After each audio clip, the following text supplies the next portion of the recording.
জীবন দিয়েছি, রক্ত দিয়েছি, আর সেই গণতন্ত্র ভোটের অধিকার দিয়ে যারা ছিনিমিনি খেলবেন আর বাংলাদেশের টাকা লুটপাট করে নিলামাতে ওয়েস্ট ইন্ডিয়া হাঁসের মাংস খাবেন, এদেশের মানুষ আপনাদেরকে ছাড় দেবে না।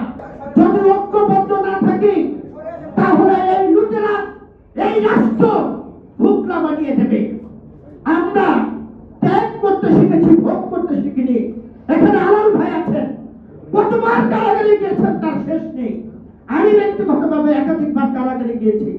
আমরা গণতন্ত্রের জন্য, বাংলাদেশের মানুষের ভোটের অধিকারের জন্য জীবন দিয়েছি, রক্ত দিয়েছি, আর সেই গণতন্ত্র ভোটের অধিকার দিয়ে যারা ছিনিমিনি খেলবেন আর বাংলাদেশের টাকা লুটপাট করে নিলামাতে ওয়েস্ট ইন্ডিয়া হাঁসের মাংস খাবেন, এদেশের মানুষ আপনাদেরকে ছাড় দেবে না।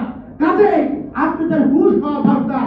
জনগণের সাথে জনগণের পাশ আপনাদের বোঝা উচিত। সকলকে ধন্যবাদ জানিয়ে এই সকল ষড়যন্ত্রকে প্রতিরোধ করার জন্য ঐক্যবদ্ধ থাকতে হবে। আমি এই কথা বলে আমার কথা শেষ। এখন